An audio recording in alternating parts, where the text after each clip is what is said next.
Hello, welcome this fine evening. Let's not waste any time and go straight into funworld. And while we're waiting for it to load, you should subscribe to the channel. That'll be good. You'll enjoy that. Let me see. Yep, okay, it's all loaded. Oh, except for the blocks. Oh, now I remember. I was completely lost last time. I wanted to make my way back. Let me see. Maybe one of these here might be nice. Are these dangerous? Are they gonna get me? Go over there. What I want to talk about today, besides my journey out of Minecraft back into my home, is the TV show Severance. So a few of my friends recommended it to me, and I haven't been watching many TV series in the last few years, really. I think like I watch a lot more YouTube and I read more and lots of other stuff to do, but I used to be a big series head. That's what we used to call ourselves. When I said series head, my Siri started talking to me. Oh, it's doing it again. Wow, it's an endless loop. Okay, so the sun is coming up. That's good. That should support me. This Enderman is not going to kill me, right? Because it's friend. Unless I look into his eyes. I think that's the rules. Okay, I think my home is somewhere over there. But yeah, so I used to be a series head. And we watched a lot of TV shows and for some reason got out of it lately. But I had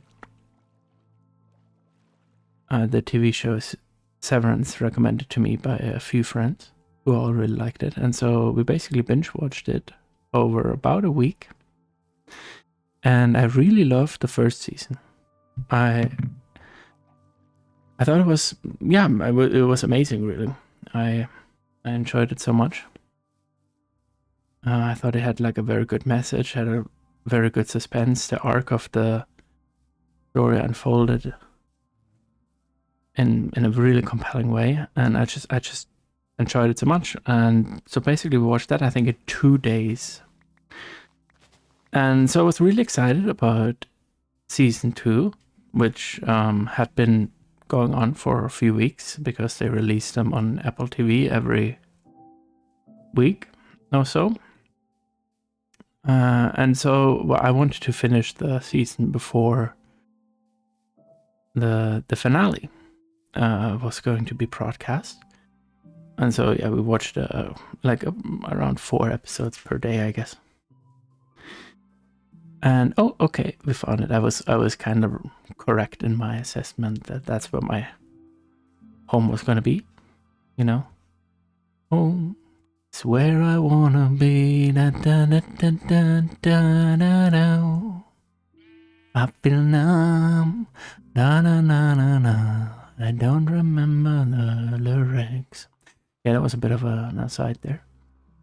But yeah, so I was really excited about the second season starting because we watched it like the first season finale and at night, and I was like, okay, this is gonna be so great. Like, you know, a lot of questions were open, but like the showrunners seemed to really know what they were doing. And I have to say, I was very disappointed. Towards at the start, I was like, oh, okay, so maybe this will go somewhere. It's all right. It's not what I was expecting. But towards the end, I'm like, this is bad. Actually, it's not good. I think the second season is not good television. It has things to recommend itself, and it's perhaps still a lot better than many other shows that seem to be running today. I don't have first-hand experience for that. I just look at this kind of information about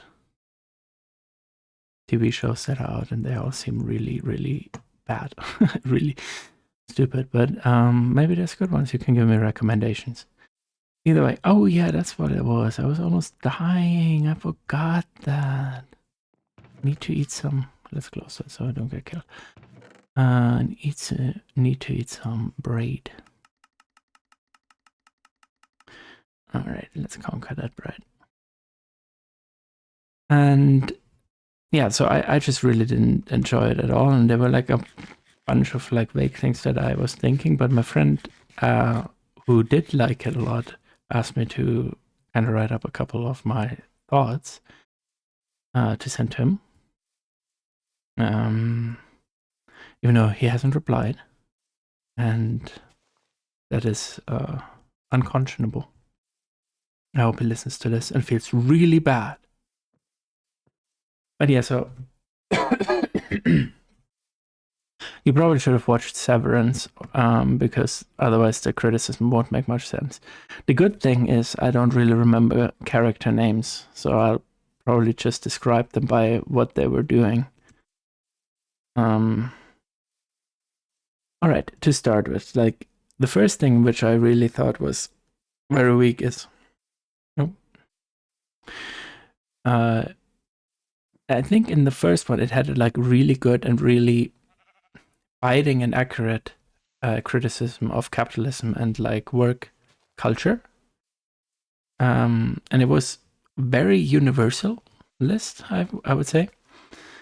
And it kind of, to me, it feels like they kind of went away from this and kind of watered down the criticism and kind of made it like, isn't it crazy how corporations are like wacky cults? Isn't that crazy? Wow. And I'm like, no, not really. That's not really the main problem with corporations.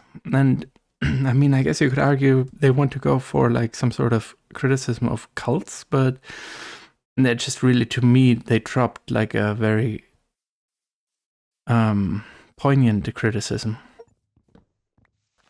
If you hear that in the background, I'm downloading a lot of Steam games because I'm decided I'm going to become a gamer boy again.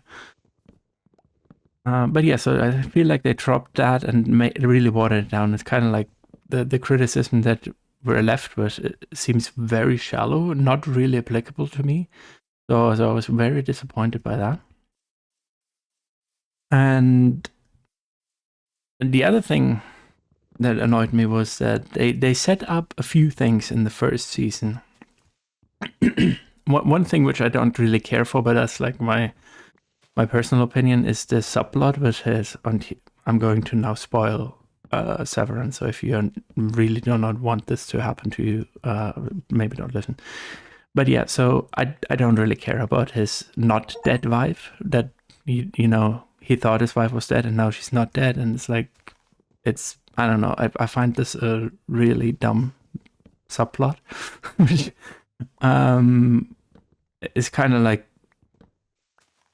possibly part of the reason why it went so off the rails.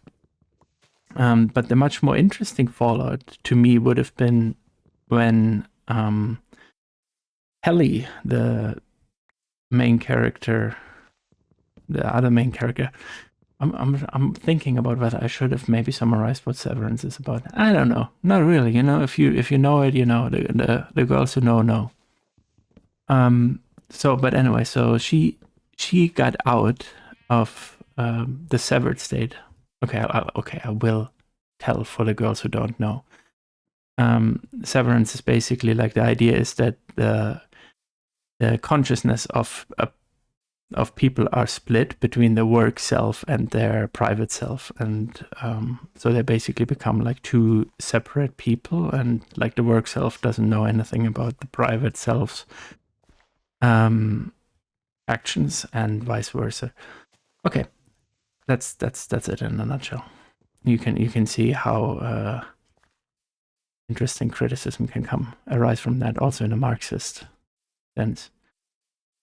But yeah, so in the end of the first season, one of the severed characters, who also happens to be the daughter of the company president, is able to give a speech to like the public, and basically say that like we, the severed, so the people who are working are mistreated, and they're lying to you.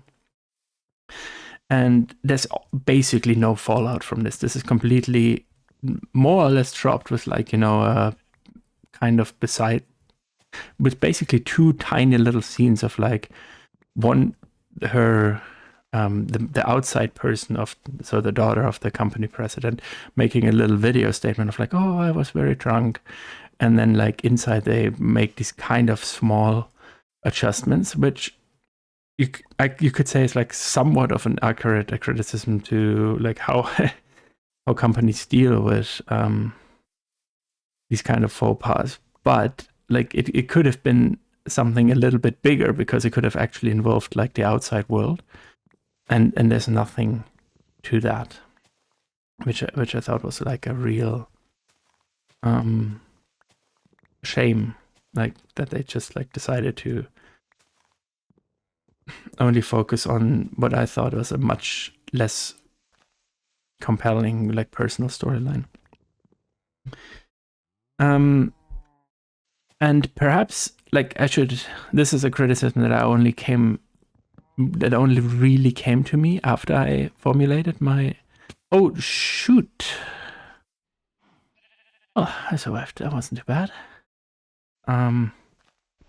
After I formulated my first criticisms, but I'm actually thinking this might be partly one of the main reasons why it is going so badly, because the main character, Mark is his name, he was just like a random guy in the first one, right? Like he decided to have this procedure of being separated into his work self and his private self, and that's interesting for sure.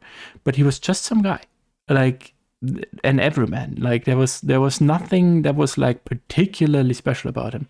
And in the second season, they're like, he's actually the chosen one. He's the most important person in the whole world.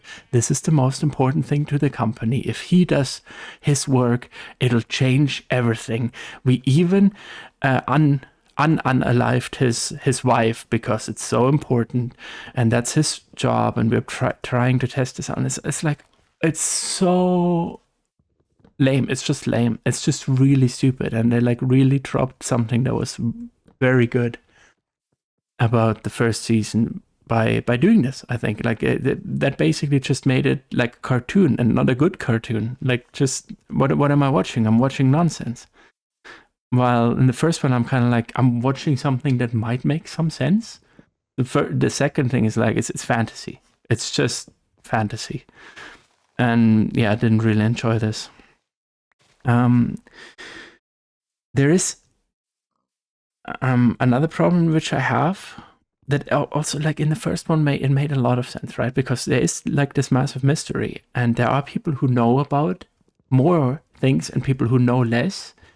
So for example, like the worker part of Mark, he obviously doesn't know very much at all, because he's basically a child. He lived for 2 years, only 8 hours every weekday, right? And did nothing but, well, kind of weird work.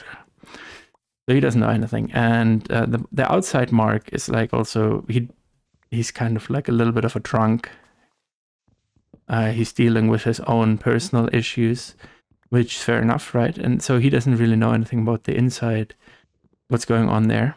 And then there's like antagonists who know a lot. Like, for example, the daughter of the president, of course, knows many things that we still don't know. And the manager, played by Patricia Arquette, but I cannot remember the name, Mrs. something. She knows a lot of things. She knows why it's important, etc. Right? And then there's like a person who's betraying the big bad company, and she does know things, but there's a reason for why she's not telling. That they're only talking very short time, and they're interrupted, and she can't really tell any sort of secrets, right? And this makes all sense. So it's like, okay, we have this mystery and things are slowly unfolding, right? But in the second season, there are massively long, prolonged periods of times where, like the perhaps reformed antagonist talks to our main characters, and where the person betraying the person who invented the severance procedure in some way that was implied in the first season, is not quite clear, is betraying the company. And they have long periods of time to spend with our characters, but nothing is revealed. Like we do not find out anything through this, even though they could tell a lot of information.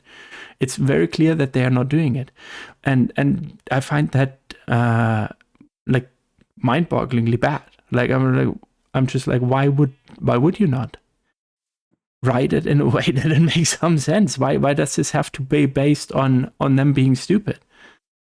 I don't know. It's just like I feel like we're being like, taken for fools by this kind of writing, which I just really did not like that. I thought it was very badly done. Yeah.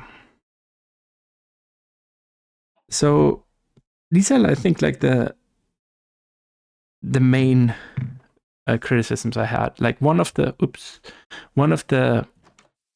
explanation, or one of the minor criticisms, and perhaps an explanation for why things are so weird, is that like a lot of the main cast doesn't spend much time together. There's a lot of episodes which are just focusing on one or two people, and like the main four people are only together like once or twice for very short periods. And I'm wondering if they had like massive scheduling issues, or if it had something to do with the writers' strike or something like that, because it really, like, there seem to have been like real world issues with telling a more coherent story, perhaps. And I do wonder if there's something to that. Like, of course, I do not know, but yeah. And then the other thing is, and that's a criticism which I can't really put easily into words, because I just felt it a few times, but I don't really have great explanation or like examples for why I felt this way. But I felt like it was incredibly US American, right? Like whereas the first season was like universalist, this could have been anywhere, right? Like, like the guy who made Parasite said, like, I thought I was making a movie about Korean culture, but apparently we all live in the same country and it's called capitalism, right? Like that's what the first season felt like. It's like, okay, everyone can sort of relate to this to some degree. I'm not sure if it's everyone, but it's like, it's definitely across many borders. But the second season felt very, very informed by American specificities. No, that's not it. Like American culture, right? Like where it's just like, okay, doesn't really apply to anything outside of America. It's like really using kind of extremely American references. And so I wish I had written this down, because I really can't give many explanations, like many examples. But maybe your mileage may be the same, as they say. And then there was one thing, and I talked to my friend about this, and she thought it was good, but I thought they really did a very bad job, like almost so bad that it would have been better to not do it. And it's like their treatment of racism in the show. And now a lot of people disagree with this. I read an article about people who think like, oh, this is actually very, very accurate or whatever. And I don't know, maybe. I mean, I know there's like a bit of a discussion about class versus race in the US as well, but the way I thought they did it was really, it felt like shoehorning it in and being like, and this, we're also, race conscious. The kind of like, not really developing a very coherent thought on it, and just kind of like, oh, look, there's something we can put in, like, the way that white corporate culture treats its employees of color is bad. It's sometimes tone deaf in a very specific way. That's kind of like what it's going for. And I think they didn't. I don't know. To me, they didn't do it well. I feel like I wish they had developed that a bit more. It felt very throwaway to me, but I don't know. It's just minor criticism. But perhaps also ties a little bit into the very Americanness of the show. And so, like, it's not all bad. There are good things in the second season too. It's just it was a massive letdown. I did like that second episode where they do like, or is it third? I'm not sure. Where they do like this field trip and all of them are together. That was an interesting. It was fun to watch, I thought, and had like at least some interactions with all of the main cast. One of the few times. So I did enjoy that. And the cinematography is gorgeous. Like it's beautiful. The first season was incredibly beautiful. There were so many amazing shots. And the second season also still has that. So I quite like that. There's one subplot which I'm not 100% sure about, but I think might be good.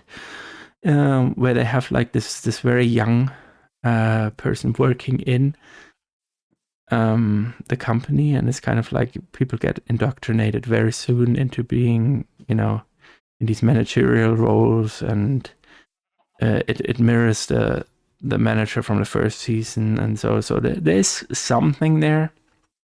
I don't think it was done fantastic, but I could imagine it could be. Maybe it can be developed. I guess they're making a season 3, though. Although I have to say, I'm like not really interested at all. I'm like, I don't know if I guess I would watch it, but it's not high up on my list anymore after the letdown that season 2 was. All right, so I think that was my thoughts on Severance, second season 2. Let me know what you thought about the TV show, whether you liked it, whether you hated it, why, and I will see you all in the next one. Stay spooky, friends.